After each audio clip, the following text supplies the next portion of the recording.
In this video, I'm going to show you how to enable light theme on DeepSeek.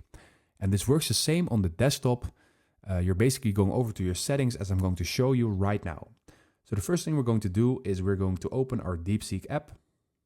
And from here, we are going to click on the top left where we see two stripes in order to access our settings area. And right now we're going to click on the bottom where our name is being shown.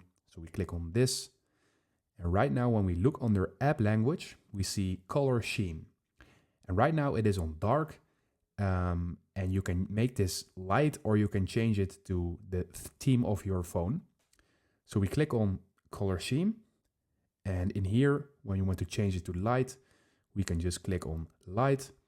Or when your system is also already in light, you can basically click on system and then everything will be changed to light according to the theme of your phone. So if this video helped you out, please leave a like and consider subscribing, and then I see you in the next one.